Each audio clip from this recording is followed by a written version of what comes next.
Welcome back, everybody. You're watching Monster Truck Challenge right here on ESPN. And we continue to come from Providence, Rhode Island, where it's looking more and more like Gary Porter's Carolina Crusher is the truck to beat. He's got his work cut out for him in round 2 since Bigfoot is staring at him from the other lane.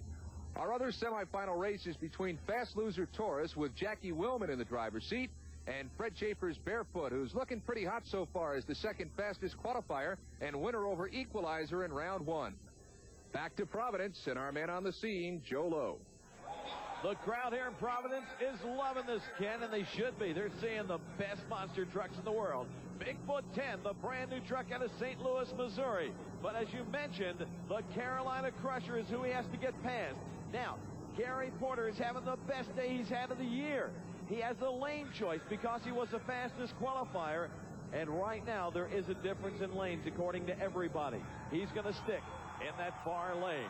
So it's Bigfoot and Carolina Crusher up to the starting line. Not a bad idea. Hold your ears. Here we go.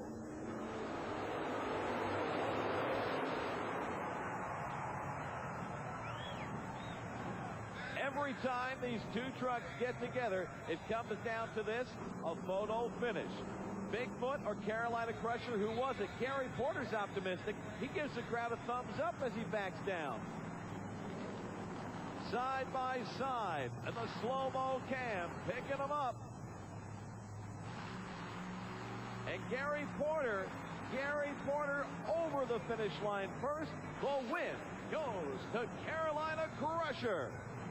It was one right on the starting line. Bigfoot playing catch-up, and if he had had another 5 feet, he would have done it.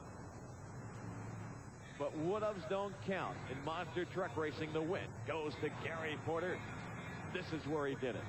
On the starting line, the tires raise, approaches the ramp, up and over and into the championship round for Gary Porter and the Carolina Crusher.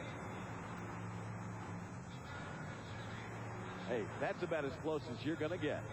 Bigfoot may have lost the race, but he's still got a lot of fans here in Providence, Rhode Island. I like Bigfoot, how big and loud he is. I like the monster trucks because they're loud. He loves coming, and I love taking him, and it's really important that he gets to go to things that he likes, and he really loves coming here.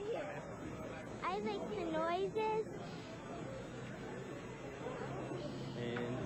and the excitement. I like when the trucks go up in the air and they land on the cars, and the cars go out, break in half and everything. This big one. And a big room as we get set for our next matchup, Taurus and Barefoot. Chevy versus Chevy, side by side. Fred Schaefer and Jackie Willman. No question about it. No question about it. The win goes to Barefoot and Fred Schaefer.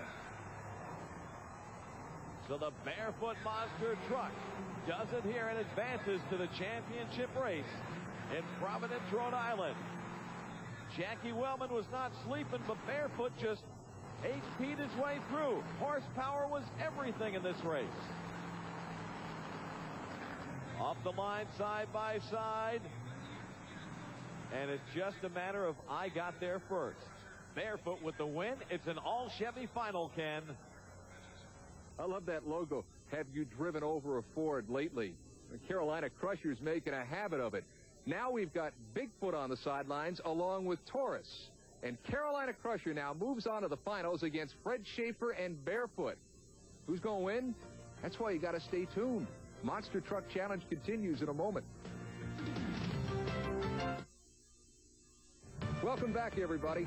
You know, when the U.S. Hot Rod Association comes to town, it brings with it more than just monster trucks. Matter of fact, when they come to your town, maybe you'll be fortunate enough to see a young man named Jeff Winke. He is a Hollywood stunt rider. As a matter of fact, he does things with motorcycles you can't even dream of. We had a chance to sit down and talk to Jeff, not only about what he does, but the scientific approach he takes to his entire act.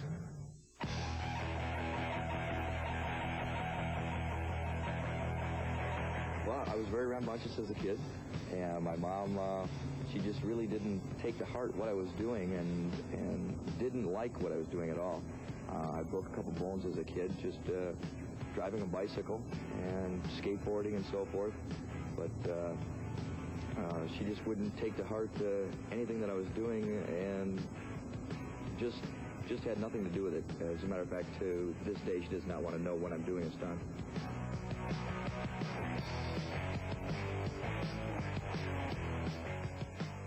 It's a very interesting job. There's physics involved.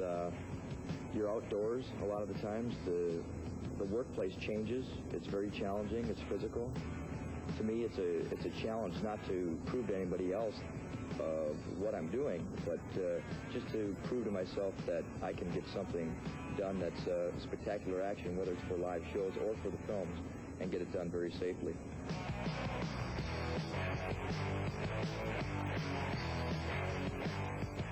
Actually, there was a stunt school that was going on at the time in St. Paul, and unfortunately they were fully booked, so I took it upon myself to teach myself. And I'd found out that they'd use cardboard boxes for decelerating bodies in high falls or jumping off of moving vehicles. So I took it upon myself to start experimenting with cardboard boxes and doing high falls. It was the cheapest way for me to start out, by just practicing high falls. So I worked from 20 feet all the way up to 80 feet with boxes in a matter of a month. And then I went on from doing high falls to fire burns.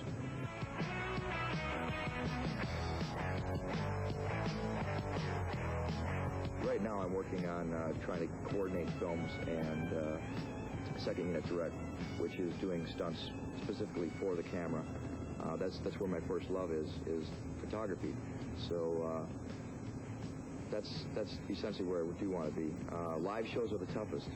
You have an audience that's 360 degrees around you, so the stunt itself has to be pretty dangerous because the audience sees everything. It's not like you're using the camera to give the illusion of danger.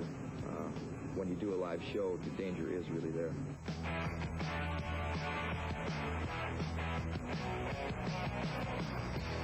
That entailed me driving a motorcycle at 50 miles an hour, going up a ramp on fire, flying over a distance of 75 feet, and at that point, getting pulled off the bike, letting the bike go onto a crash, with myself just falling straight back down to the ground.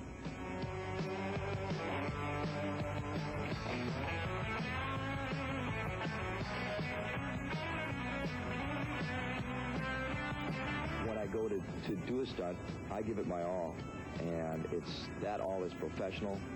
It's a hired performer, whether it be for movies or live shows, and nothing is left to chance. Nothing is left to chance for the crew or for myself.